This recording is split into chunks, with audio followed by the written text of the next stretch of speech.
हाय दोस्तों, welcome to my YouTube channel cartoon Dhamaka हुतेश। गपोड़ी बहू। उमा जी की बहू पिंकी को गप्पे मारने की बहुत आदत थी। वो जब भी किसी के बारे में बातें करती तो बड़े बड़े गप्पे फेंका करती। आसपास के सब लोगों को पता था कि पिंकी बहुत बड़ी गपोड़ी बाज है। लोग उसकी बात पर विश्वास नहीं किया करते थे, लेकिन हाँ, उसकी बातें सुन सुनकर हंसते बहुत थे। अरे बहू, पड़ोस वाली शर्मा जी है ना, उनकी बेटी का जन्मदिन है, तुम भी चली जाना। ठीक है मम्मी जी, ये तो बता दो गिफ्ट में लेकर क्या जाना है। अरे लेकर क्या जाना है, 250 का लिफाफा दे देना, बस काफी है। अरे मम्मी जी, अच्छा लगेगा क्या? पड़ोसी हैं हमारे, हमें कुछ बड़ा लेकर जाना चाहिए। अरे बहू, इतना काफी है। जानती हैं आप, मेरे मायके में जब पड़ोस में किसी की बर्थडे होती थी ना, तो मम्मी कुछ ना कुछ गोल्ड का ही देकर भेजती थी। पड़ोसी के बर्थडे में सोना? कैसी बातें करती हो। और नहीं तो क्या, आपकी तरह थोड़ी ना लिफाफा पकड़ा दिया। पिंकी शर्मा जी की बेटी के जन्मदिन में चली जाती है। अरे आज तो बड़ी सुंदर लग रही हो साड़ी में। जी मैं तो लहंगा पहनकर आने वाली थी, मम्मी जी नहीं मानी। अरे बेटा, बर्थडे पार्टी में तो साड़ी चल जाती है। मेरा मतलब कोई शादी थोड़ी ना है। कैसी बात कर रही हैं आप आंटी जी?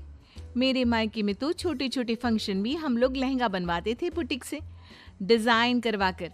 चाहे पड़ोस में किसी का जन्मदिन हो, मेरी मम्मी हमेशा बुटीक से नया लहंगा डिजाइन करवाती थी। मैंने तो ऐसा कहीं नहीं देखा।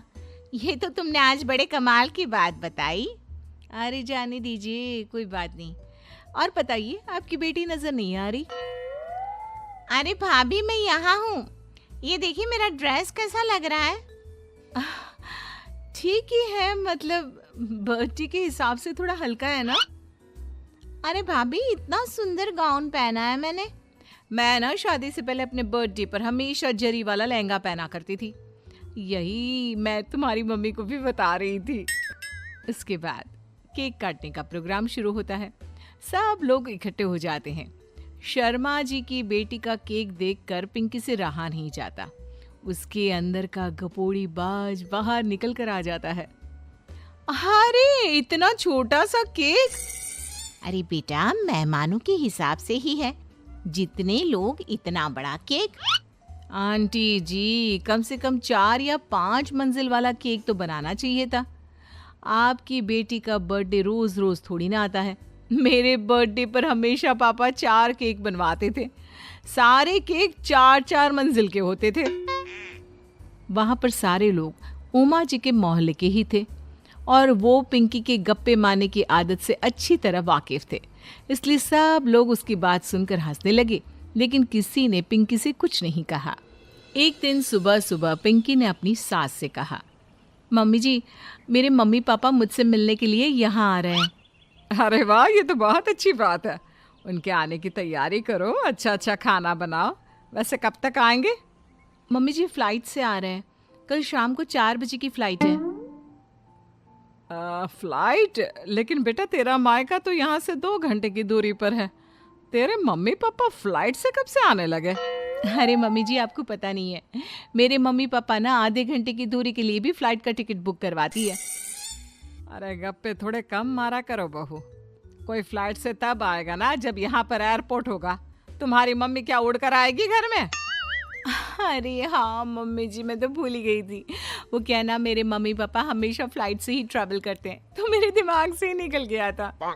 अगले दिन पिंकी के मम्मी और पापा पिंकी से मिलने के लिए उसके घर आते हैं। आइए आइए जी, आपका बहुत बहुत स्वागत है। और समदन जी, हमारी बेटे की कोई शिकायत तो नहीं ना? ठीक से संभाल लिया है ना आपका घर? अरे मेरी बहू बहुत समझदार है, घर का काम बहुत अच्छे तरीके से करती है।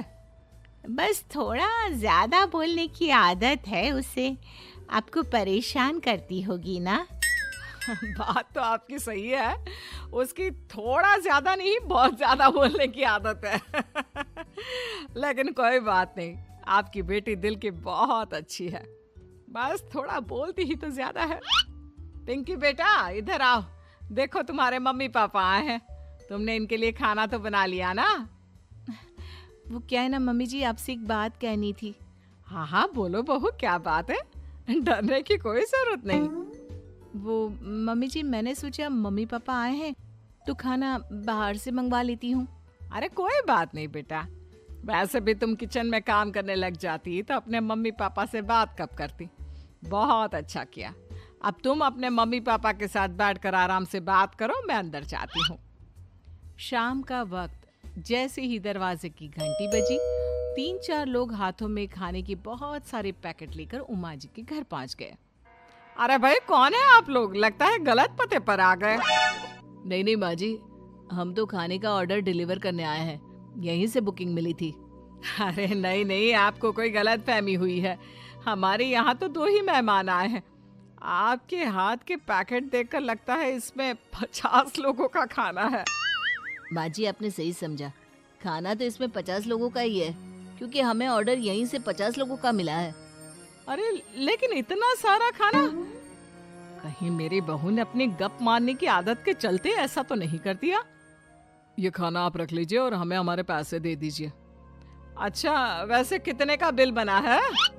ज्यादा नहीं, बस 10,000 दे दीजिए। उन लोगों की बात सुनकर उमा जी पिंकी को आवाज देकर वहां बुलाती है। जैसे ही पिंकी वहां आती है, खुश होते हुए उन लोगों को वहां पर खाना रखने के लिए कहती है। अरे इतना सारा खाना क्यों मंगवाया बहू? अरे मम्मी जी, मैंने आपको बताया तो था, मम्मी पापा आए हैं तो मैं खाना बाहर से मंगवा रही हूँ। ये बात सही है बेटा, लेकिन 2 लोगों के लिए 50 लोगों का खाना? अरे मम्मी जी, कुछ कम पड़ जाए तो अच्छे थोड़ी ना लगता है, और मेरे मायके में तो ऐसा ही होता है, एक्स्ट्रा खाना मंगवाते हैं हम लोग। तभी पिंकी के मम्मी और पापा वहां पर आते हैं। अरे बेटा, एक्स्ट्रा खाना मंगवाने का मतलब ये थोड़ी ना होता है कि 2 लोगों के खाने के लिए 50 लोगों का खाना मंगवा लो। और बेटा, तुम्हारी गप मारने की आदत के चलते 10,000 का बिल आया है।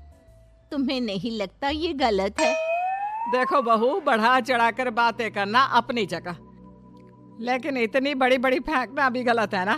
पहली बात तो इतने सारे पैसे लगे, और दूसरी बात खाना वेस्ट होगा। आप लोग ठीक कहते हैं, मैं आज के बाद अपनी इस आदत को कंट्रोल करने की कोशिश करूंगी और अब से गप थोड़ी कम मारा करूंगी। पिंकी की बात सुनकर सब लोग हंसने लगे।